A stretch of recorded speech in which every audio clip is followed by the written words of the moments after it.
Hello everyone, Squintina here, and today we will be going over my Endwalker setup for Paladin. It recently got a rework, but there should still be plenty of similarities compared to what I had in the previous expansion.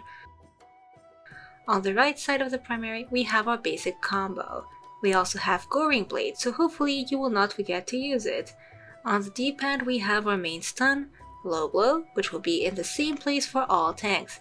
Expiacion, Circle of Scorn, and Requiescat are also there for our damage OGCDs. On the left side of the primary, we have our earned weapon skills. Atonement if you have sort of stacks, and with Requiescat active, you will have your instant Holy Spirit and access to the Confiteor combo. Clemency is also here, so if you play healers and red mage, this should feel somewhat familiar. On the D-pad we have more rule actions. Interject, Provoke, Shirk.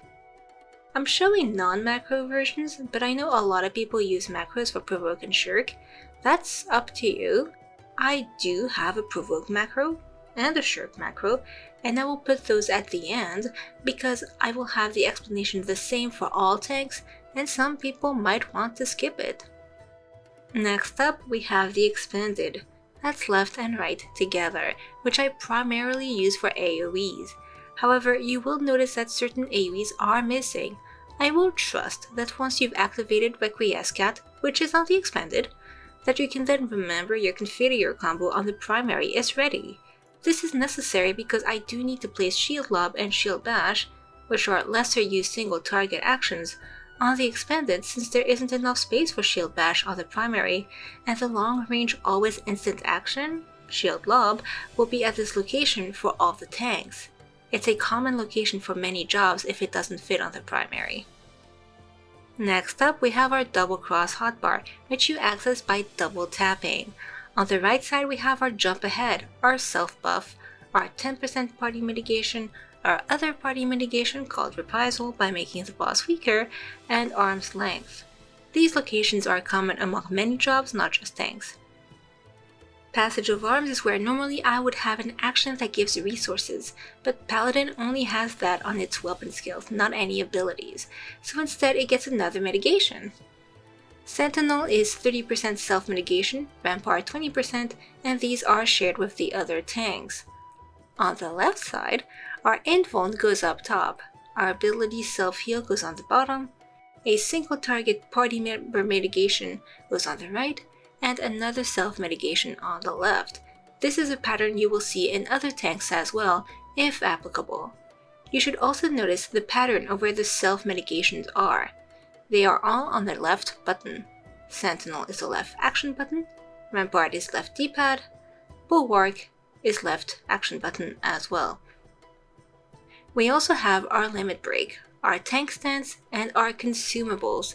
Feel free to place your tinctures here. Don't mind the super potion, it's just a placeholder.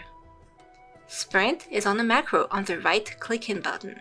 I have it dragged to a regular hotbar for visibility, which you can do either via a mouse or by using the virtual mouse or the touchpad. Okay, the explanation is done. Here is how to set this up. Character configuration, hotbar settings, cross. Then custom, settings for the Expanded, I use set 2, settings for the double tap, I use set 3, system configuration, gamepad settings, button configuration, macro number 99. So we go to our user macros, individual.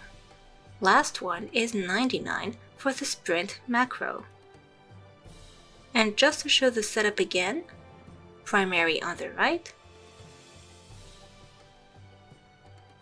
primary on the left,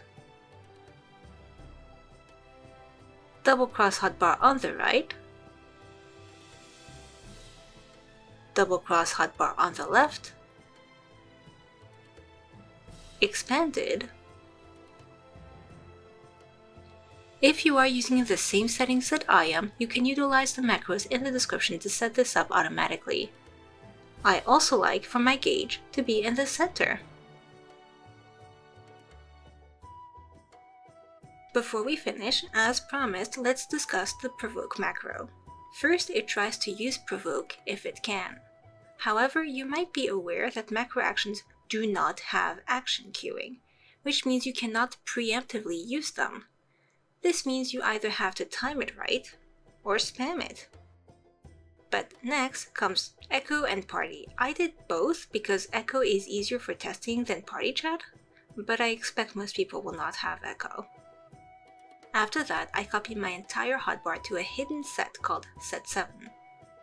Then, I have the macro put the regular non-macro version of the action onto my hotbar and wait 3 seconds. At that point, it copies back the old version of the hotbar. This is why I have a macro lock on this. Why do I do it this way? Let me show it in slow motion. You can see that after I press it, it changes the bar to not have a macro. Therefore, there is no repeating of the party message, and it means that after the initial hit, the other hits can benefit from action queuing. However, we do need for it to go back so that the next time it's back to your macro, but we also need to make sure it lasts long enough. Hence 3 seconds, so it lasts only one weaving window. You might notice that in the macro, I have both Provoke and Shirk being set onto the hotbar, even though this is only a Provoke macro. This is entirely optional. However, if you decide to use a similar strategy for a Shirk macro, keep in mind that a macro lock, which I have atop, will stop you from using other macros. In the not completely impossible case that you need to do both a Shirk and a Provoke within 3 seconds, you would end up locked out of one of your macros if one of them had a macro lock on them. By having their macros placed a regular non-macro version for both, you prevent that. It just means you lose out on the party message for whichever you press second. This is optional, of course. I do also need to remind people that I am not a tank main. I'm just a lowly little healer main with huge tanxiety doing my very best. Anyway, that is my setup. As always, feel free to change anything as needed. I am not you, and it's okay to just use this as inspiration. Before I sign off, do hit that like button, and I always appreciate a comment here and there to let me know your thoughts. I will see you all for the next one. Bye bye.